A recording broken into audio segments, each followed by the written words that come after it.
again at the end of the program. Take it away, Robert. Thanks, Alex. Well, thank you everyone for spending the afternoon, this beautiful Sunday afternoon. Looks like the smoke is starting to clear just a little bit. So we're going to be talking a little bit today about the history of California winemaking. And by no means is this an all-encompassing history of the totality of winemaking in California. What I did with this is something I normally don't do, is I decided not to talk about the big players in this game, the Gallos, the Mondavis, but focus a little more on some unique characters, as well as showing you how the process of winemaking has changed from back in the 1800s to how it's currently done now. Again, I'm happy to answer any and all questions at the end. It's just for my own sanity because I get easily sidetracked. But with that being said, we're just gonna jump right into this here. And we are going to talk a little bit about my grape growing in California. A lot of people, you know, when you see what we have here in California, I, as a somm, would say, my goodness, why would I want to grow anything here in California? Why we have so many things that are so beneficial to grape growing. We have a lot of things that are not. We have every type of climate imaginable, whether it be hot, dry, you know, you name it, we have it. We have a lot of different soils types, and you need to have a lot of really amazing people who can learn how to grow things. For example, there's a place called the Rock Pile. We'll see a picture of that in a minute, but it's literally just rocks. But grapes are very resilient and they're very strong, so they will actually penetrate into rocks, including things like marble and granite, to find water sources. So we also have lots of different land formations, what's going to lead to different ways we have to harvest. If it's nice and flat, it's super easy. We can harvest things in any way, very easily with mechanical means. However, if it's on the side of a mountain, we're going to have a little trouble, and we're probably going to have to hand harvest that, which again affects prices and all kinds of great things. A wide array of vegetation, that is actually sometimes very good, especially we have these great things called mustard plants. Those can be turned back into the soil to enrich the soil with nitrogen. We have animals. Sometimes animals have leavings that help to fertilize the soil, but other times animals will pop up and start eating the grapevines. We also have a lot of different types of insects, both, again, beneficial and negative, and we'll talk a little bit about that. We are prone to droughts and floods, and more recently, as a lot of you could see, fires. I think you've all been watching the news lately and have seen all the destruction that's been done to wine country, whether it be in Sonoma and some in Napa. And that's not just directly by the fires themselves, but also the smoke. And we'll talk a little bit about something that happened in the Homestead vineyard this year. We do have 36 vines in our vineyard, and we had a little issue with them this year. And honestly, we have some of the worst grapevine diseases known to man here just in California. We talked a little bit about these soil types. Here's just kind of an example. On the far left, this is a area up in Napa Valley called Pritchard Hill. One of the most renowned winery, Chapelet Vineyards, is up on Pritchard Hill. They have a very irony soil, a very hard soil. It doesn't hold water very well. So these grapevines will go very, very deep in order to find a source of water. The rock pile viticulture area is something we just talked about. Again, just a ton of rocks, almost kind of what they have in the Mosel region of Germany. And then down in our lower right here, you just see the different types of soils here. In our area here in City of Industry, Hacienda Heights area, we have a lot of clay soil, which was really good for adobe making back in the day. In the middle, would be our loamy soil, and then to the far left is gonna be our sandy soil. And sandy soil has its own challenges because it doesn't hold water well either.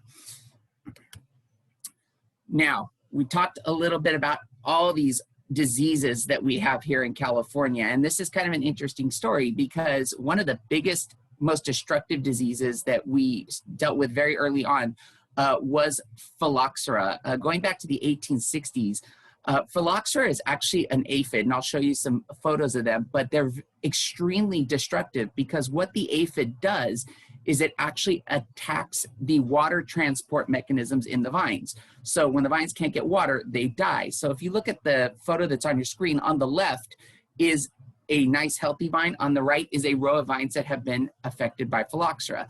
There's nothing you can do about it. Once it's in the vines, you pretty much have to uproot the vines, leave the ground fallow for some time, give it some treatments, and then you can replant.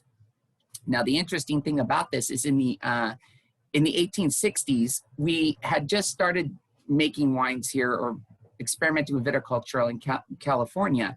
And the French were very interested to know what in the world we were doing over here because they thought they were the only ones who could make wine in the world. And we had spied on the French a little bit to kind of get an idea of how we were supposed to make wine.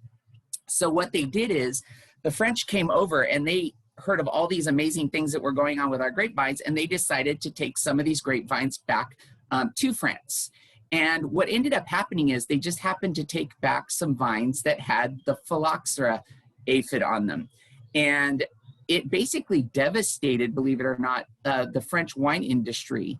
The French government at one point offered $60,000, and this is again in the 1870s, 1880s, in order for someone to find a cure for this disease. By the 1880s, about 70% to 80% of all the French vines had died. The only really big solution to this was to graft French vines onto American rootstock. And again, we talked about this PHYLLOXERA can affect the vine's water transportation. Well, American grapevines have this great fail-safe in them. When the PHYLLOXERA aphid bites into the water transport system, our vines exude a sap or a sticky substance that actually kills the aphid. So our vines have adapted. So, you know, my joke is always, well, the French hate us so much because all of their grapevines are grafted onto American rootstock. We did see this emerge again in 1986 in California. And that's, again, was a vine that was crossed with an American and a European vine cross. But they were able to get a very quick handle on it. And basically that crossed hybrid was gotten rid of. But just so you know, you see these beautiful grapevines. This was what the French grapevines look like after PHYLLOXERA hit. Essentially what they're doing is they're cutting all the vines down and they're getting set to just burn that entire field to try to get rid of the aphid. And this is a wonderful picture of what PHYLLOXERA actually does to a grapevine. So the upper left is the PHYLLOXERA aphid. It's actually, this is at the root level, which they predominantly start at, and it's basically eating into that water transportation system. The upper right is going to be the egg casings for that. And then one of the true ways we know that PHYLLOXERA has affected a vine is if you look at the lower left here, you'll see what we call popcorning. And popcorning is basically that root has been destroyed and it's hemorrhaging that sap to try to save itself. So that's a clear indication you have PHYLLOXERA. And then your lower right, this is above ground. When the PHYLLOXERA first emerge, they will start immediately attacking the water transportation in the actual leaves. Now the leaves do not have a mechanism to save themselves because that is a sacrificial part of the plant. Everything else can still live even without the leaves. The other wonderful disease we have had to deal with is Pierce's disease. Now this is a really kind of interesting disease because it's actually been around since 1880. We really didn't pay attention to this until 1990 in Temecula when it started springing up. The way you can tell is you can see what we call rusting or dechlorination of the leaves, which is the upper right here. And this is interesting because it's actually, it's a bacterial infection of the vine. It's actually not anything living in terms of insects, but it is spread by an insect called the Glassy winged sharpshooter. Basically gets on the vine, injects this bacteria into the vine, and what it does is it attacks the xylem, which is the main, again, water transport system. So when you get Pierce's disease, you get chlorination of the leaves, and you also can see that the grapes will start to raisinate. If you look at the lower left, all those black spots, that is the bacteria which has affected the xylem of the grapevine itself. It's very, very, very hard to control this. I know UC Davis was working on this very heavily.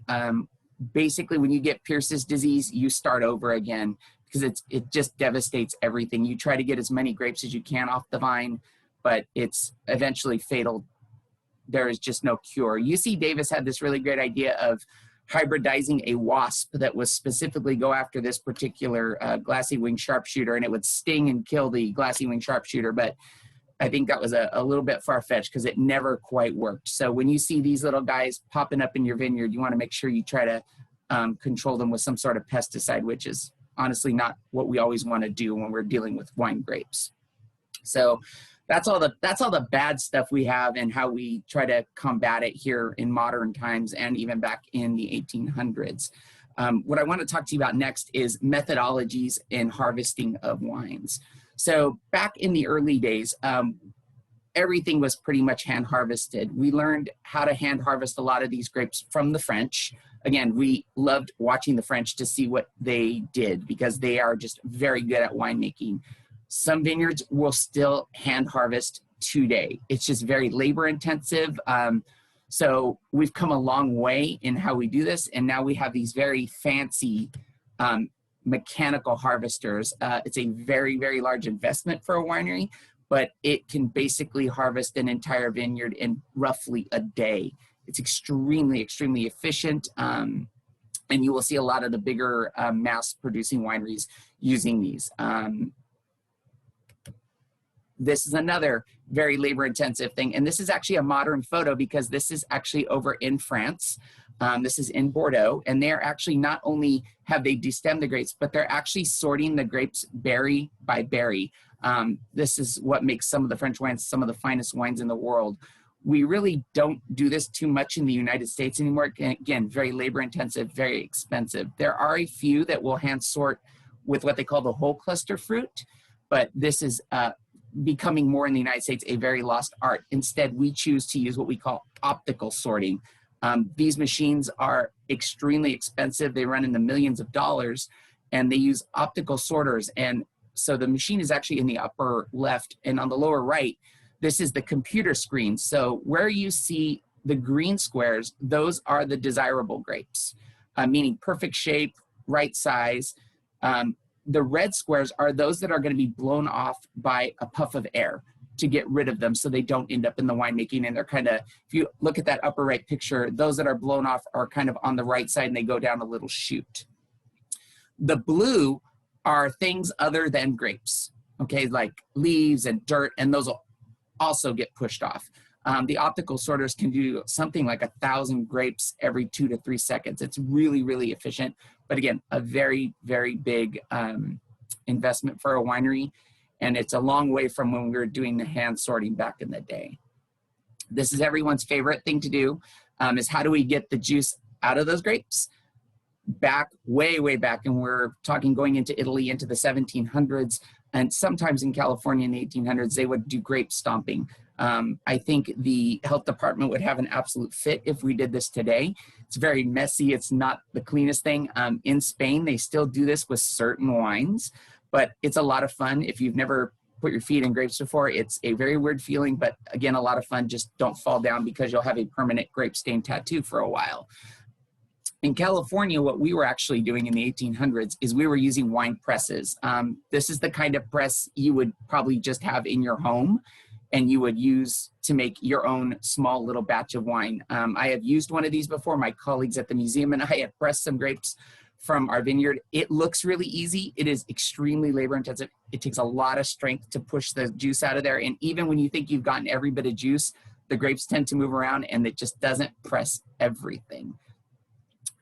On a commercial level, they would use much, much bigger presses.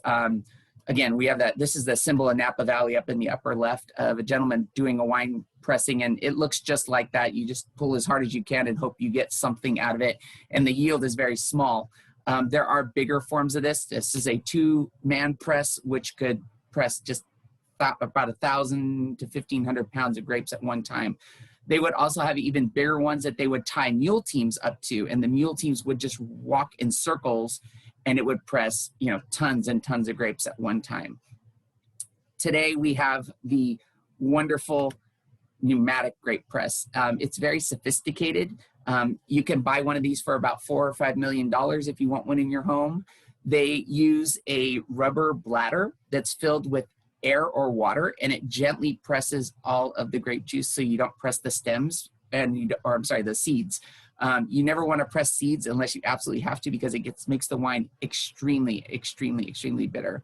I always recommend people, if you get to go to a winery, take the tour. Once you've done one winery tour, you're pretty much good. You don't need to do every winery, but you'll get to see some of these great big machines. And oftentimes, depending on the age of the winery, they will actually take you into an original barrel room or an original press room, and you'll get to see some of the original equipment that they used when they first started.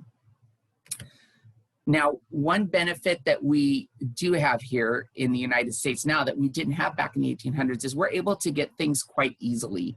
And back in the 1800s and even the early 1900s, the yeast that was used on these particular wines was naturally occurring yeast, which can be problematic.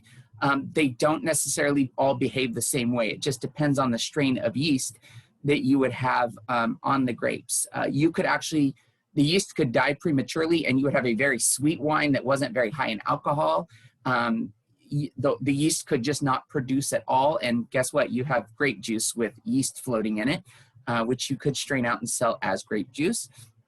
The other thing was barrel selection. There wasn't availability of barrels here. So a lot of things were imported. Today we use French and American oak mostly, but back in the early days of winemaking, they could use chestnut, they could use oak, they could use mahogany is one of the strangest ones. Whatever they could to make a fermentation vessel in order to store these wines and age them properly. I have had one wine that was aged in a chestnut barrel, and it's really kind of an interesting flavor. It's, again, very nutty, which is strange. In terms of yeast, our lives are so much easier now because we actually use freeze-dried yeast, which would be the same that you actually put in your bread dough. There are thousands of different varieties of yeast, and winemakers will choose them based upon what exactly the outcome they want for their wine. In a Zinfandel, there's a very specific yeast you have to use because Zinfandels are higher in alcohol. They can get up to 17%, and those yeast will not die until 17%. So you get a higher yield of alcohol and a more traditional form of Zinfandel. Now, what we are most famous for here in early winemaking in California is this grape. There was pretty much in the early 1700s only one grape that was widely available here, and that was the Mission grape. It was bought by Spanish explorers and was spread by Franciscan missionaries. And the reason they called it the Mission grape is because pretty much around all the missions in California, you would see this grape planted. It's a really interesting grape. I have had wines made from it, and what I find is the wines are either really good or really bad. There's really no middle ground to this grape. Mostly used for sweet wines, sacramental wines, which we'll talk a little bit about later, which is hence the reason they were grown around the missions. Originally, the Spanish wanted to bring wine from Mexico, but due to accidents and difficulties, they ended up planting these at the mission, and that's where the main source of a lot of the wines were coming from. And this was a very, very, again, popular grape until about the 1880s, and we'll talk about why that happened. This is the San Gabriel Mission, and this is the mother vine of the Mission grapes. Absolutely beautiful, again, very sweet, very delightful grape. I've had it, again, made in dry versions and in the sweeter versions. But right now, it only represents less than 100 acres of this is planted in California right now. It's dwindling year by year. It's kind of keeping pace with Merlot. Merlot has lost a little bit of favor with people, so we're starting to see the amount of Merlot grapes planted also decline. I just love this photo because it's a stereo view of the Mission grapes here from our collection actually at the museum. All right, so once the Mission grape, was king, we started to see the importation of new types of grapevines. And it's not, again, remember, we talked about how we always like to see what the French are doing. So what we did is we started importing varietals from France. And this completely changed the entire wine industry from California. And we'll talk about a little bit later about the gentleman who was primarily responsible for the demise of the Mission grape and the rise of these Bordeaux varietals. So just so we know, there are 5 typical varietals that they use in Bordeaux. And I'm gonna go from upper left all the way to lower right. So the first one you see up there is Cabernet Sauvignon. I'm sure everyone here, if you've drank wine, has had Cabernet Sauvignon.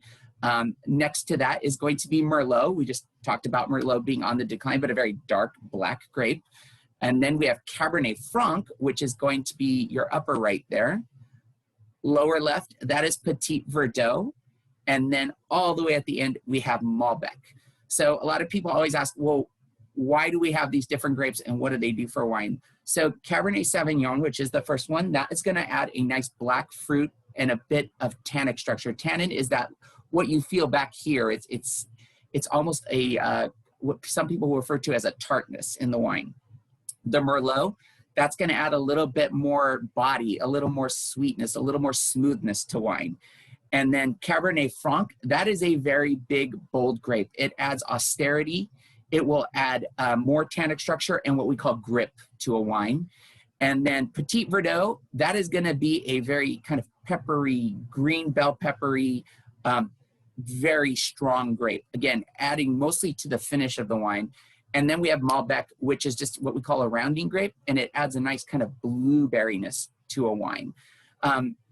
I will tell you, the reason that the French blend these together is because it's so much easier to make a high quality wine when you can blend. It's extremely difficult to what we call make a single variety wine. You are pretty much at the mercy of whatever that grape is going to be that year. And this gets into a whole bunch of things that people have always asked. And I've had people say, well, this is 100% Cabernet Sauvignon. Just so we know, in order for it to be called Cabernet Sauvignon in California, it only has to contain 75% of the grape. The other 15% can be a blend. So just because it says Cabernet Sauvignon on the label doesn't mean it's 100%, but it's at least 75%. Now, if it says Cabernet Sauvignon Napa Valley, then it means 85% comes from Napa Valley fruit. And it has to, again, be 85% Cabernet Sauvignon with the remaining being a blend of other grapes. Usually it will say 100% on the back of the bottle if it is 100%, but they're very few and far between right now. All right, so now we see all these great grapes now coming in, and now we have to figure out how do we start up wineries? What is our workforce? And that's kind of what we're going to get into right now. So the Chinese, believe it or not, were extremely, extremely instrumental in really starting the mass production and improved production of wines in the United States. They predominantly were used as laborers and builders on the Transcontinental Railroad. And the thing was, when they were done with that, they still wanted to continue to work. So one of the things they did, and the first wineries they worked at was the Buena Vista Winery up in Sonoma. It does still exist today. And it was absolutely brilliant because before the Chinese got involved, you would have to press your grapes, you would take them by wagon, harvest your grapes, take them by wagon, and then have to press them at a completely different facility. And to pack these on a wagon, then unload them, they would be exposed to sun and heat and all kinds of different climatic shifts during the day. So your grapes never quite arrived in optimal condition. When the Chinese came in, they built a small little rail car system that went directly from the vineyards to the pressing facilities at Buena Vista. This dramatically decreased the amount of time from pick to press. And a lot of these were also harvested at night. That was another new thing. It's very cool at night. There's less effect on the grapes. This is a very typical scene that you would see in the vineyards. Again, in the 1880s, they made up about 80 to 85% of the vineyard workforce in California. And the reason that is because they just were so amazingly efficient. Okay? They needed employment after the railroad was completed. There was a small issue. In 1882, Congress did pass the Chinese Exclusion Act, which didn't allow Chinese people to come and migrate into the United States. So they were sort of kind of trapped here. So they made the best of the situation that they could. They did, however, a lot of times butt heads with the labor unions. And this was always kind of interesting because this was not the kind of work that labor unions wanted to do.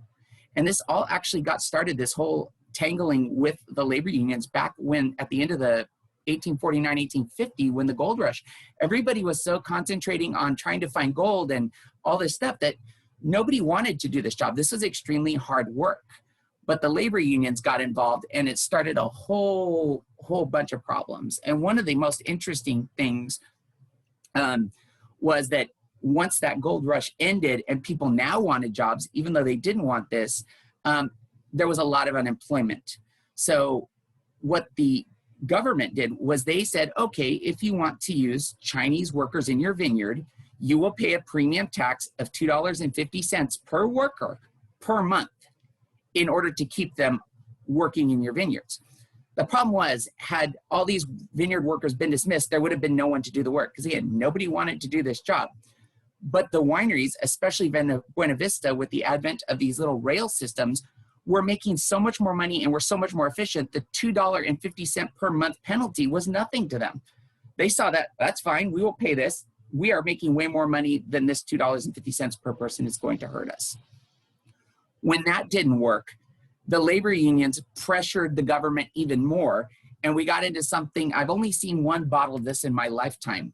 The labor leaders basically forced the wineries to start labeling the wines with the type of labor that the wine was made with. So you could have one that would say made with white labor. You could have one that said made with yellow labor, which was referring to the Chinese. You could have one that said made with red labor, which was if you were using Native Americans in the vineyard. And you would also have one that said made with brown labor if you were using Hispanics in the vineyard. Again, it's a really interesting thing because these are, again, the jobs nobody wanted. This gentleman, I just started doing some research, and he's quite interesting. His name is Ho Po, and he is a Chinese contractor from San Francisco. He actually was responsible for helping to finish the line to San Francisco, the transcontinental line to San Francisco. He, along with 150 of his railroad laborers, actually helped to operate and build the Buena Vista Winery. So these are some early pictures of the pressing and bottling room of the Buena Vista Winery, and I have a great picture of actually the Buena Vista Winery as it exists today. If you ever get a chance to go to Buena Vista, it's an absolutely beautiful, amazing winery. They've done such a good job maintaining their heritage and telling their story. Now, what's really interesting is we've been predominantly talking about Northern California. There was another act that occurred, and it's a really interesting kind of thing here, which is the Indian Indenture Act. It was adopted to compensate for a worker shortage that was caused by the gold rush.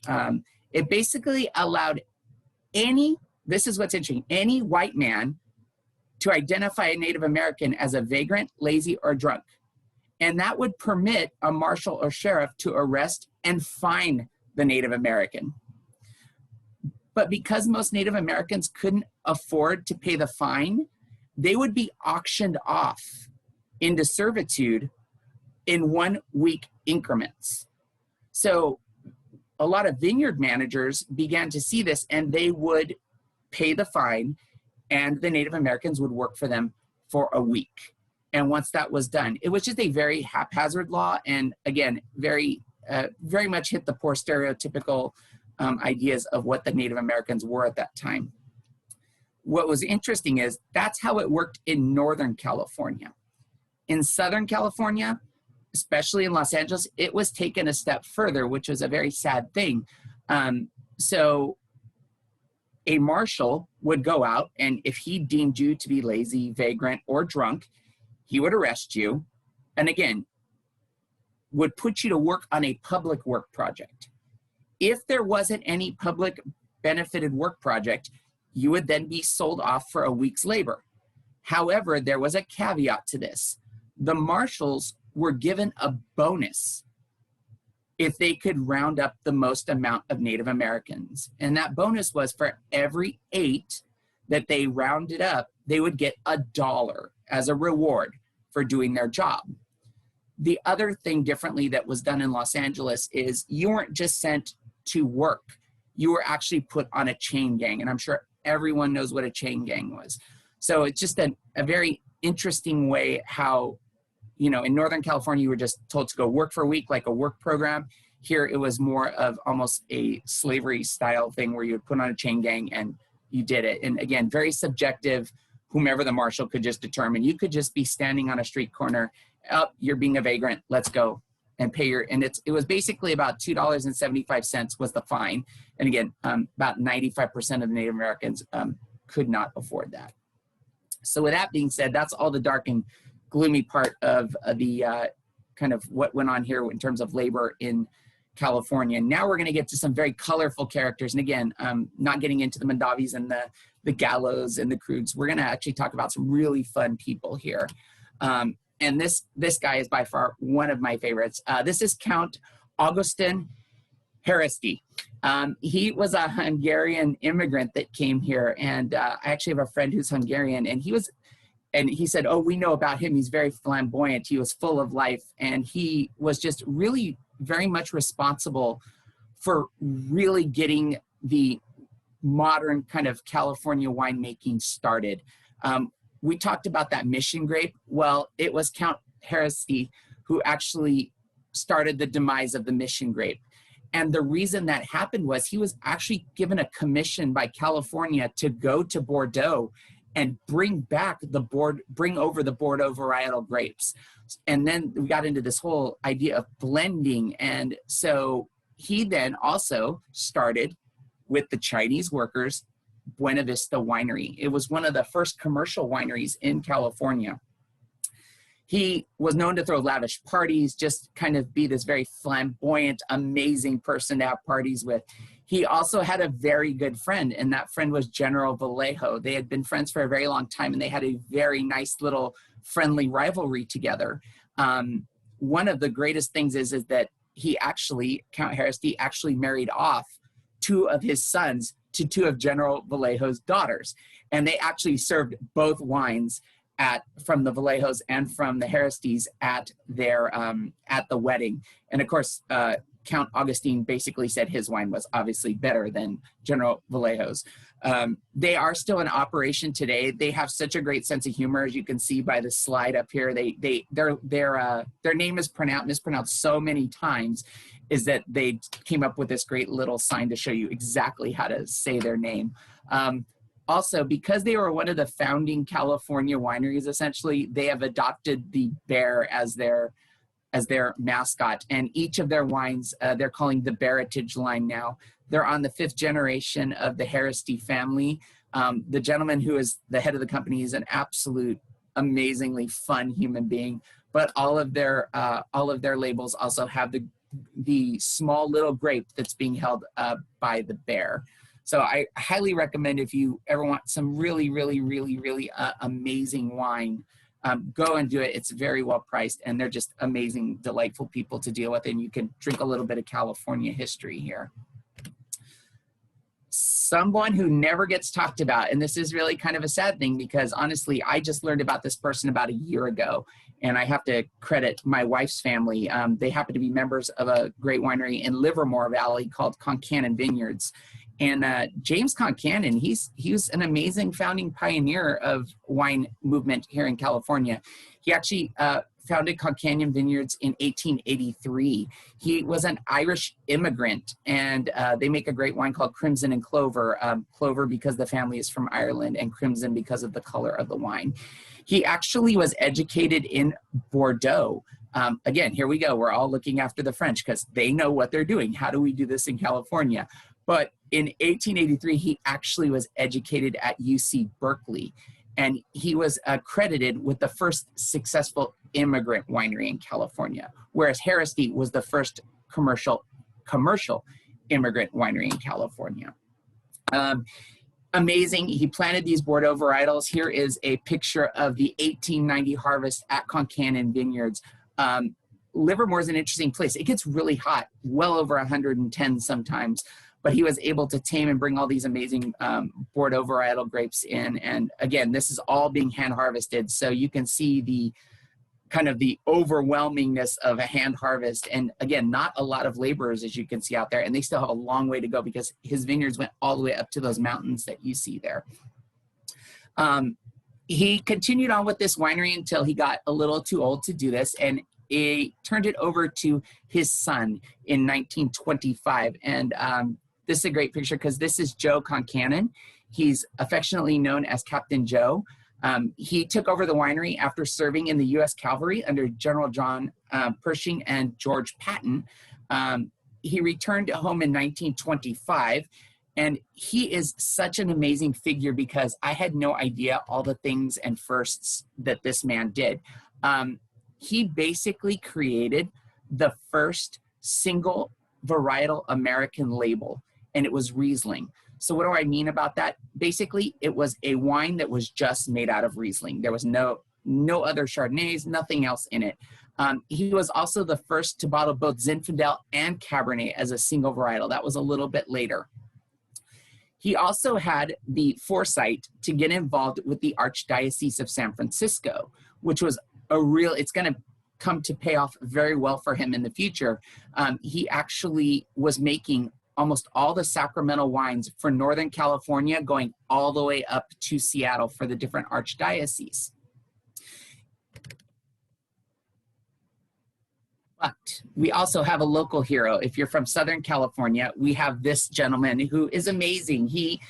His whole idea didn't last very long, and there was a tragic reason why, and we'll get into it. But this is a gentleman named Secondo Guasti. He immigrated here from Asti, Italy. If anybody's have Moscato di Asti, also Prosecco, that is where Guasti was from. However, he wasn't really involved in winery. He was actually a farm laborer and a chef or a cook in an Italian restaurant. But when he came here in 1901, he actually purchased quite a bit of land. He purchased 5,000 acres in what they call South Cucamonga, which is where we call Rancho Cucamonga today. And he only paid 75 cents an acre, but that was a lot of money. Once he did that, he began bringing families over from the winemaking areas of Italy and putting them to work here, and had little houses for them. He basically started an entire community. There was a school, there was a church, there was a company store where you could spend script that you would earn from the company. And the company he started with was the Italian Vineyard Company, and that was started in 1904. And at that point in 1904, he had the largest winery in California, bigger than even Buena Vista Winery. But what I love about him is he started his own little world. He did a lot of Zinfandel. He did a lot of Tuscan varietals like Sangiovese, which we had not seen a lot of. So we credit him with bringing Sangiovese to California, even though we really don't make a lot of it today. I'm not sure, but I believe maybe the post office building might still be there. I'm not sure if it fell down. I do know that the church is still there. It's absolutely stunning. So he was doing really well. Again, he got a little bit into the sacramental business, but not too much. Because in 1913, there was this horrific accident. So he had about 60 or 80 vineyard workers that were out tending the vineyards. And the way that he worked his winery is that they would send it, and it would go by rail to a pressing house. Well, in 1913, several rail cars derailed, and they were right next to the vineyard, and it killed 32 of his workers. His winery never really rebounded from that because a lot of people swore that the vineyards were haunted. So again, here's a guy who comes 1904, starts, by 1913, he's done. And he started a cemetery, and people just were never really comfortable again working there. Again, very superstitious. We're very worried that perhaps they were going to get affected by the spirits that might be there. So it was a very unfortunate end to the Guasti Empire. But he's given really a lot of credit because he started the whole winery movement here in Southern California. And we're going to see someone who kind of went on his coattails to do some amazing things. I do have a picture here of the church as it is today. And this is San Segundo de Asti. It's a beautiful little church. I highly recommend you go down there and see it. It's got some of those beautiful woodwork I've ever seen in my life. And it's just quite just quite lovely and pleasant. And it's a really great homage to Secundo Guasti. Now, this is a winery that owes everything they are to Guasti himself. And basically, this is Santo Camavianca. And in 1917, about 3 or 4 years after the Guasti Winery closed, he founded the San Antonio Winery. He immediately made amazing friends with the Archdiocese of Los Angeles, and he began producing 3 sacramental wines for them. He produced an Angelica, which is used, it's a white wine, it's used sometimes in communion. He also made a communion rosé, and then he made what the priests would use, which is the red sacramental wine. Today, San Antonio Winery is responsible for making 50% of the nation's sacramental wines. They really have just been able to hold on to that niche for a very long time. These wines are really interesting because they are technically wine, but they are fortified. So you will have sometimes 50% grape juice to 50% brandy or neutral spirit that you can't taste.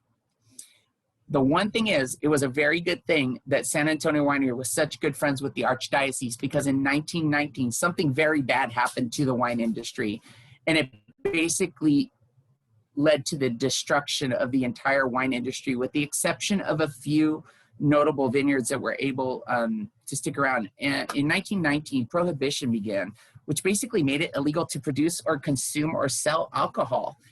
There were a couple ways around this, but this is where we get into the speakeasies and all of these things that are going on. But again, we talked about San Antonio, and they were making these sacramental wines like they were going out of style, because if you were having a religious celebration, and there's a lot of saints in the Catholic religion, you were allowed to consume a certain amount or make a certain amount. So that was kind of one of the loopholes of Prohibition. You could use it for religious purposes. The other way that you were allowed to consume alcohol, which is amazing, is you could actually get a prescription. At the top, this is a 1923 prescription, and at the bottom is a 1928 prescription. Some of these I've seen are amazing, because when you order a pour of a spirit today, it's about 1.5 ounces of spirit. On one of these prescriptions, this woman was suffering from, quote, hysteria. And the doctor wrote her prescription that she should have 2 to 3 ounces of brandy before a meal and before bed. I can't imagine drinking 6 ounces of alcohol before, or 3 ounces before and 3 ounces after. That is she probably was just fine, because she probably passed out by that point. I mean, it's incredible. So this was yet another one of these little loopholes to get around being able to Prohibition. Now, this is my favorite. Grape vintners started getting very creative with how they were advertising. So this was one thing. They would put up, hey, we have carloads of grapes that we just received, and you could use them for grape jelly or other purposes. And here, this had Concord grapes and Zinfandel grapes. Now, we know the Zinfandel grape was pretty much going to be turned into wine. The other thing is, we've talked about, here's a great advertisement for sacramental wine, kosher wine even. And this gentleman apparently is celebrating something very special, because those are extremely large jugs of sacramental kosher wine that he is taking out of that store. But my absolute favorite was this company right here. And basically, this is a company called the Vinsano Grape Company. And they would make bricks. And these bricks were basically pressed grapes that had been somewhat dried. There was still a bit of moisture in here. And you could get these in Cabernet, Zinfandel, Merlot, Burgundy, Sherry, Port, Claret, or Riesling. Just by chance, all the names of wines.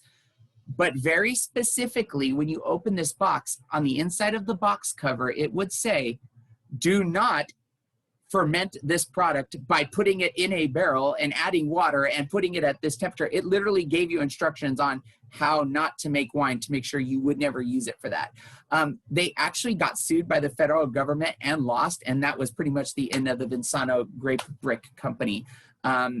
It was an amazing attempt at trying to thwart Prohibition, but it didn't work out too well for them. Fortunately, we began to see prohibition starting to go away. And I apologize, this slide is out of order, but basically this is Concannon. Remember, we talked about them having all the Sacramento wines pretty much north of California. They were actually responsible, once prohibition ended, of reflooding the market with all kinds of different wines. And this happened to be in Seattle. People would also get very creative with how they would be able to transport bootleg wines and liquors. This is a picture in New York. A very creative person who tried to pass this off as a lumber truck, but it was just a facade and probably full of gosh knows what. But everybody was very, very happy on December 5th because in 1933, that ended prohibition. And San Antonio Winery was basically waiting at New York Harbor to flood the market with wines once again, as was Concannon. Those two gentlemen, the Cambrianca family and the Concannons, basically brought all the wines back into the United States. Thank goodness. And today, this is a modern picture, but people still really love Repeal Day. They will come out in droves, especially to very dark little speakeasy type bars, and enjoy celebrating Repeal Day on December 5th. Another great photo here. This is actually a picture of Pope Pius XII, and these two barrels are actually from Concannon, and this was again, the Sacramento wine contract that they had with the Archdiocese, but they actually sent these 2 barrels to the Pope. Picture. Concannon then, once things started to change, they formed something called, this will change for me, the Wine Institute. And basically what the Wine Institute was, it was to assist California to recover from the devastation of prohibition. Captain Joe Concannon, he became the founding member and actively promoted successful wine growing. And basically his idea was to promote techniques in the early 1930s that could put wine back on the table very, very quickly because he had an entire industry to rebuild. The last couple photos here are just for fun. These are actually photos from our collection, and we talked a little bit about during Prohibition, some of the fun things that people could do to get around it. This is a picture of La Casa Nueva at the Homestead Museum. It was a home of Walter Temple, and this is a picture of the St. Joseph's Altar Society party. I'm sure they did have some wine here. Again, William Workman, who was our founder, he actually had a winery as well. But I just think it's great. They're all dressed up. And then again, another little get together here in the late 20s. As you can see, the gentleman on my far right here has a little bit of something in his glass. But so this is basically just kind of a brief, very small introduction. Again, I didn't talk about everything that has to do with California winemaking, but again, appreciate you spending your time with me on Sunday. And I am now happy to answer any questions you might have, and hopefully some of you were having a nice little glass of something along with this lecture. I would have loved to, but you know, I got to keep focused on what I'm doing here. And with that, I'm going to have Alex come back on and see if there's any questions. Yes, there are. Thank you so much, Robert. Sure. The first one comes from Ben, and he asks, is phylloxera a problem in other areas or just California? So and phylloxera, I don't know if you know your camera's off, Robert. There you are. Again, I'm a wine guy, not a technical guy. Only when I'm at the museum, I'm a technical guy. So phylloxera, it really depends. So if we really look back in history, phylloxera was never a problem except for California until people started taking our grapevines over because they were wondering what we're doing. It's funny, we have seen phylloxera in Spanish countries, especially in the Rioja region of Spain. But it's so hot there, and the soils are so amazingly different that it really doesn't take a hold. So, and there are treatments for phylloxera. You can sulfur vines, and that it's almost like sulfuring rose bushes for aphids.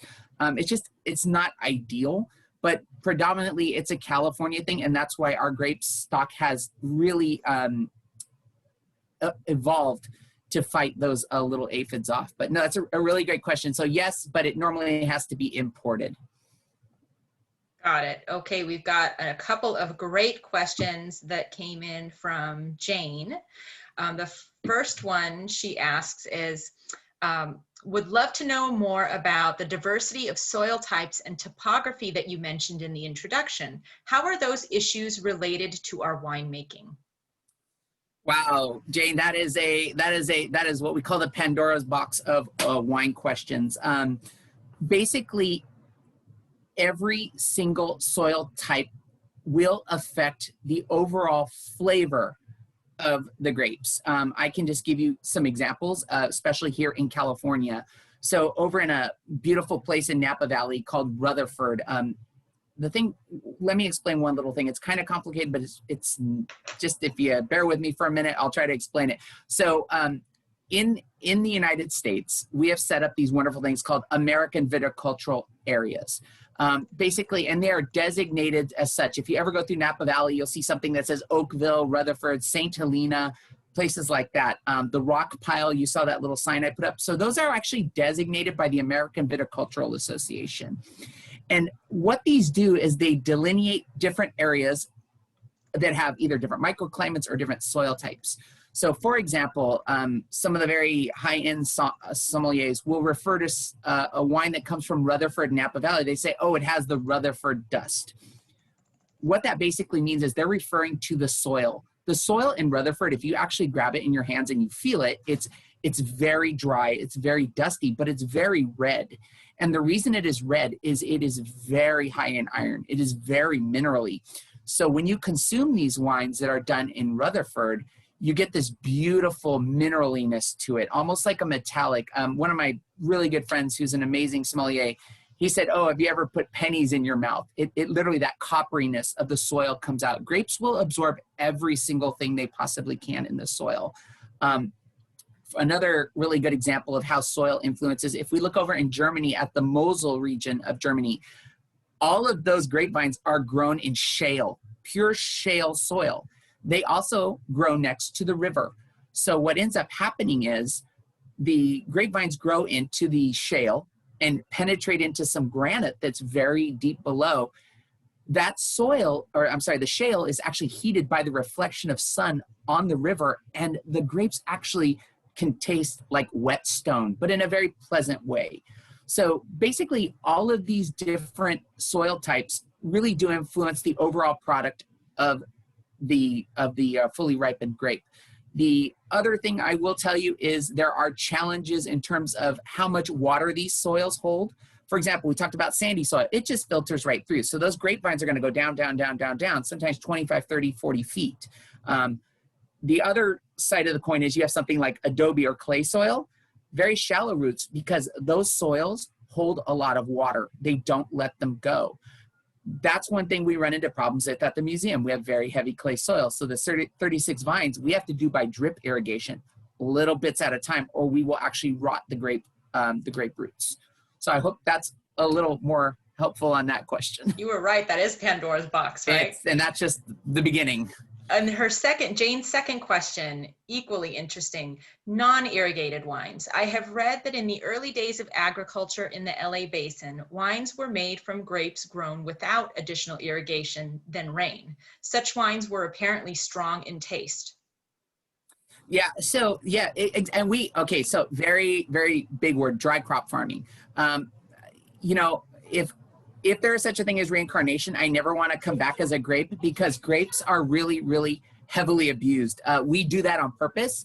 So just to kind of come around to that question. So what we did was that when we first started growing the Homestead vineyard, we would water these things, water the grapes, let them grow wild as much as they want until they were established. And then what we began to do is we would really trim them back. We really suspended the watering.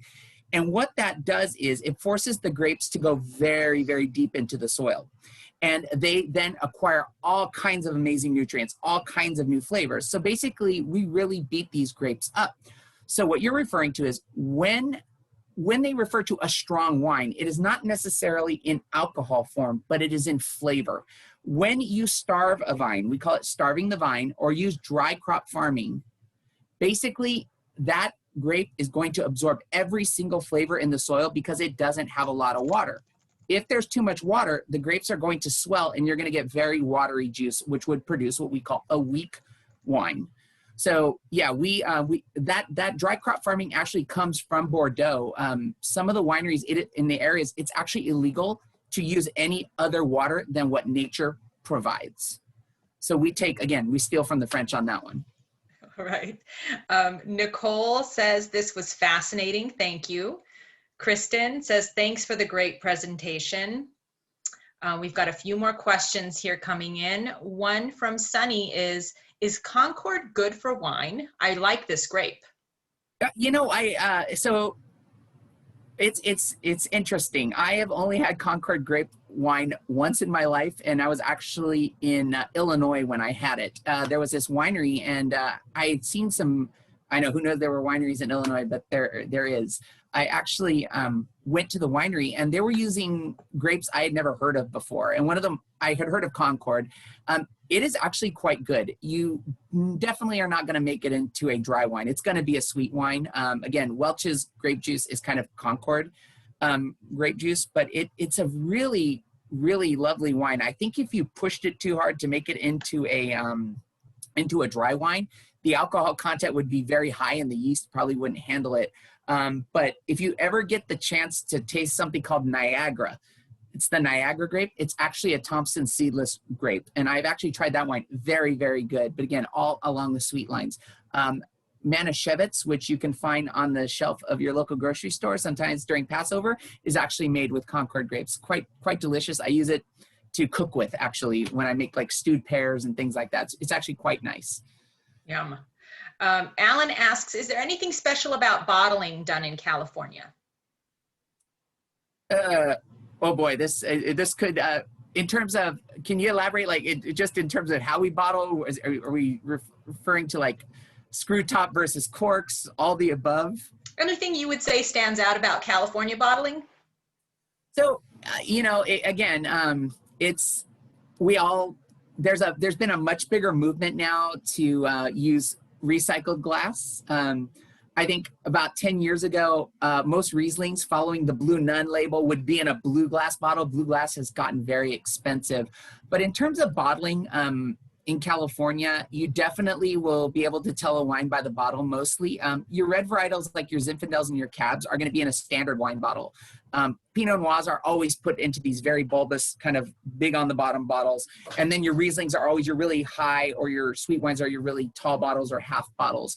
I will tell you, there's a great debate over cork versus screw top.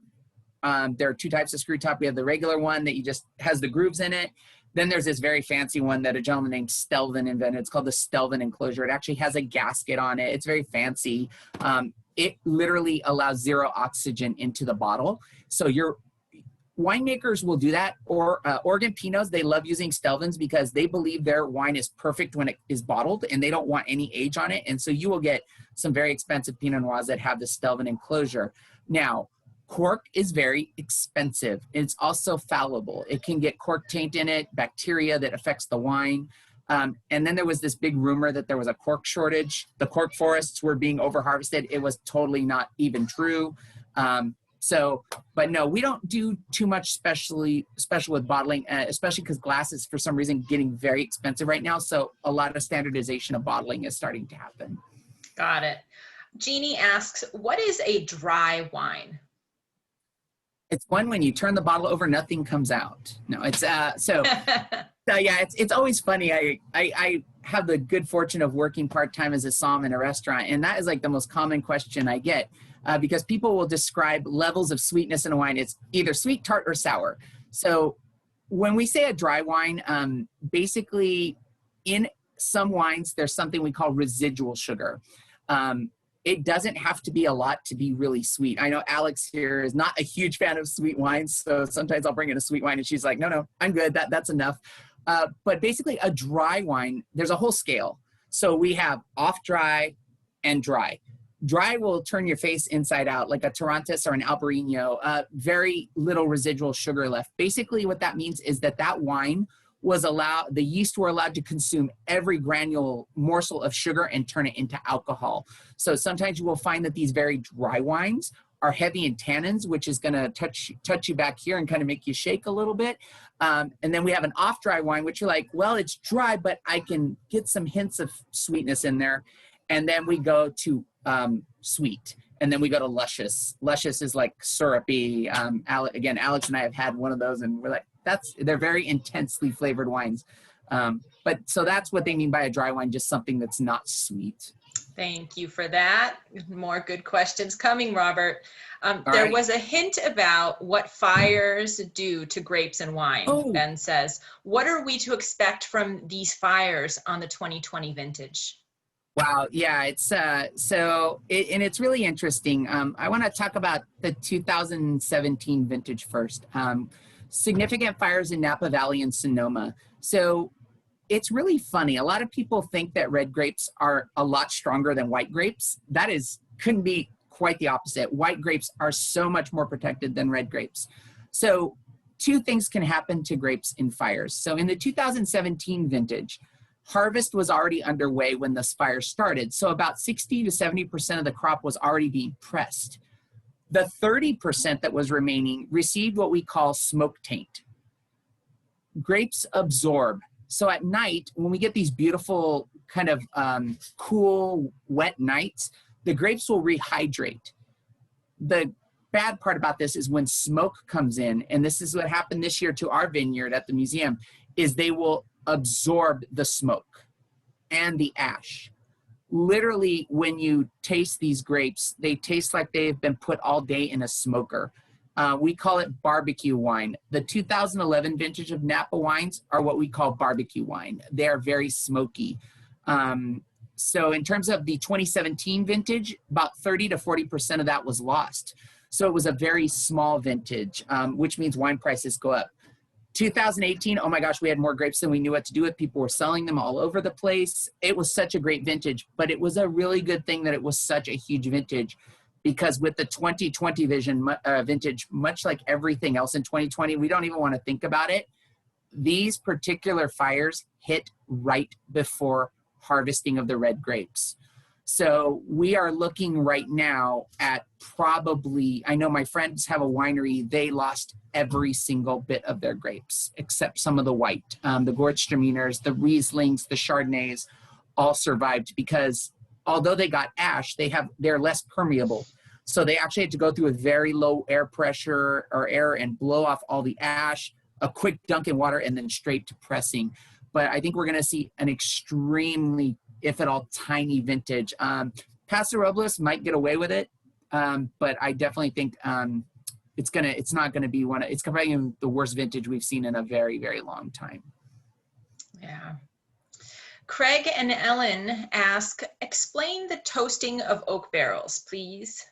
Okay, so this is actually quite simple. So oak barrels, here in the United States, we use French or American oak. I will tell you, if you smell vanilla in a wine, it's been in a French oak barrel. If you smell toasted coconut, it's been in an American oak. Sorry, my son is trying to get my attention. That's the joys of working from home and being on live. So anyway, basically, I know, right? So basically, the toasting levels, you can have a light, a medium, a heavy, and a burnt. So a light toasting means that they actually light a fire in the barrel. It gets a nice little toasting inside. And what that does is it actually draws the natural sugars of the barrel out. But you're just going to get a little hint. A light toast is normally used for white wines because we don't want to impart too much color. Because sometimes you put a white in a heavy toasted barrel, it's going to be weird looking. It's going to look very brown, like the kind of the ceiling behind me here. Then there's a medium toast, and most of your reds will go into a slightly heavy to very heavy toast, depending on how much of that caramelization, how much of that toasty nature they want. Got it. Okay, we have another question from Jane, who, by the way, really appreciates how you answered her question so far. She says, my third question was regarding the mechanical conveyance that you said was associated with Chinese working in vineyards. Was that invented and built by Chinese workers themselves? So, well, it's the same idea of the railroad. All they did was put down rails and ties. However, the whole idea of that type of production and that being that efficient, that was their thing. They basically invented the idea of transporting these big bins of grapes from field to pressing room.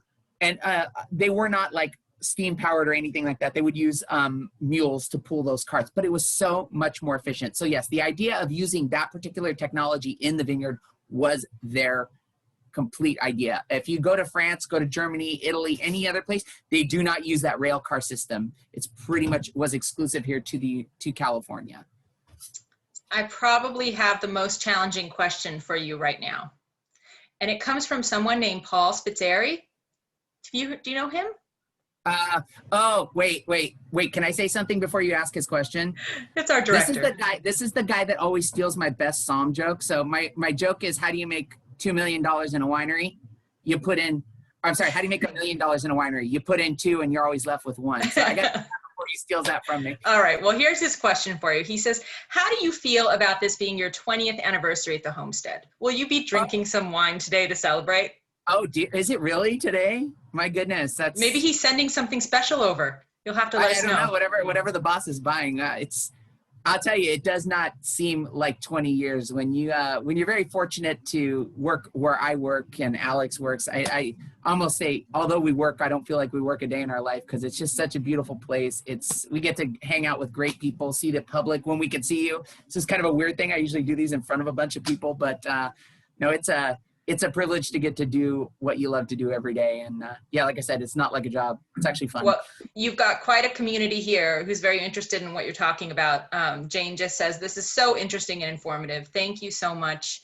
Another question coming in here from Ben, French versus California wine, and go, he says. Oh, wow. So, I always tell people when they come into the restaurant, even if you hate the French, love their wine. I just think that it's really interesting. So some of the most expensive wines in the world come from France. I've been very fortunate in my life. I never thought I'd get to try these wines because I could simply never afford, or would I pay some of the prices I've seen for these wines. But I think the French and the Americans do something very different. The first growth wineries, which are some of the original wineries in Bordeaux, still do every single solitary thing by hand. And there's just this magic that they do. I don't know how they do it. They even use the lunar calendar and the cycles to know that there's this, if you ever get a chance, watch A Year in Bordeaux. There is this woman who literally goes out and speaks to every one of her grapevines. Now, whether that helps or not, or maybe she's been hanging out in the grapevines too long, I don't know. But I think the French really still rely on their tried and true knowledge of enology to make wines without a lot of mechanization. The other side in the United States, except when we can't do it, for example, in Spring Mountain, they still actually hand harvest and hand press their grapes. The reason is they cannot get equipment up onto the hillsides, and they're planted at such a degree that you would basically fall over. So they hand pick. But I think what the United States, and again, we're starting to see wines from everywhere. I just realized that Virginia is making wines, and I'm super excited because I ordered a bottle and I can't wait to get it. But what the United States has done is we have embraced technology and science to make winemaking more efficient, more easy, and just almost fail-safe. So 2 very different styles. And the French, when they lose their crop, it's like, okay, we lost our crop, we'll just do it again next year. And they are very much prone to losing a lot of their crops with hail and frost. I mean, literally, it'll be beautiful one day, and it was like in Denver, boom, snowing and frosty the next day. In terms of the style of wines, in California, we, as Californians, like our wines to be fruit forward. We believe that if we can't taste the fruit, it's probably not up our alley. The French, very different, and this falls into a category that Alex and I absolutely love. We always say the smellier the wine, the better, and one of the things the French love to do is they love to throw this great smell in there called barnyardiness. It literally smells like a stable, and they're very much more concerned about getting an idea of the earth versus the fruit. Chileans are completely different. They don't care about anything but earth. So, kind of along those lines, going to thinking about California wine now, Ben also asks, what is your favorite California wine? Oh, wow. Goodness. I always, oh, and are you talking, is he asking winery or is he asking just varietal? He just said California wine. Wow. So if I had to pick a wine that I really enjoy, it's there's a winery, again, we'll go back to Spring Mountain again. It goes back to this hand harvesting. There's just something magical about it. So they make a wine called Yvette, and it's actually named after the owner's children, Eleanor and Yvette. And it is a Bordeaux varietal. It has Cabernet Sauvignon, Cabernet Franc, Merlot, Petit Verdot, and Malbec. I think it's just the greatest culmination of both fruit and earth, and just a skilled winemaker. That description made my mouth water, by the way. I know. I've been sitting on a bottle of 2001. Maybe after this pandemic's over, Alex, we get the crew together. We'll just and see what goes on with it. Alan asks, your photo looks great. What is that in your background? Oh, it's my room. No, it's so this is actually this is a barrel room, and this is actually at Spring Mountain Vineyards. They actually age all their wine in caves that have been blasted into the actual site of Spring Mountain. So behind me, you see a 10-person lifetime supply of Cabernet Sauvignons and all the other great varietals that they do. Excellent. Okay, folks, this is last call. No pun intended. If anybody's got any more burning questions here for Robert, you've had some great ones today. This has been fun. People like to drink, what can I say?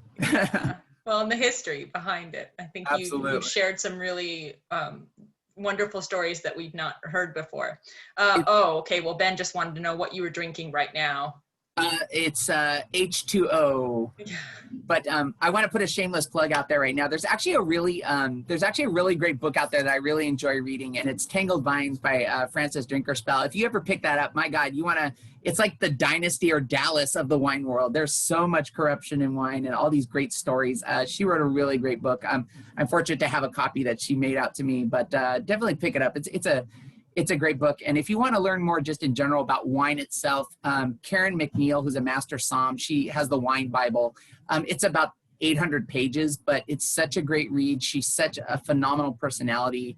I've met her in person, and it's just such an easy way to learn about wine. Just take your time reading it. Maybe we can post those on our Facebook page. Sure. As like kind of a recap of some things, some books you've mentioned, a movie and a book. All right, so Jeannie says, thank you very much. And Jane, this is one question I know you'll be able to answer beautifully. What about this supposed trend where millennials are creating more demand for wine? Yeah, they are creating a demand for wine, but they're creating a demand for very strange wines. And when I say that, we call them unique varietals. Again, for many years of working as a somm, I was always trying to get a wine from a very obscure area in France called Lestrac. Lestrac wines are very unusual. They're absolutely delicious. They border on almost between a rosé and a red wine. I would ask my purveyors, can I get a wine from Lestrac? And they just laugh at me and say, no one's getting wines from Lestrac. All of a sudden, a purveyor called me and goes, oh, we have a wine from Lestrac. So I bought like 3 bottles of it to put on our list. A group of millennials came in, you don't happen to have a wine from Lestrac? And then they're asking for wines from like Tannats from Uruguay. So yes, the millennials are definitely boosting the wine economy, but with very unique varietals that we don't grow a whole lot of here in California. I think I only know of one Tannat that's grown out in Paso Robles right now. Okay, great. And then we have Craig and Ellen, just one more. They couldn't resist. They said, grape presentation. Fantastic. Yes. All right. So thank you again so much for joining us today. You'll see that Robert has posted right now very kindly for us his email address. So if you have additional questions for him, that's how you can get a hold of him. We also encourage you, if you don't already, to please follow us on Facebook, Instagram, and Twitter. We are at Homestead Museum.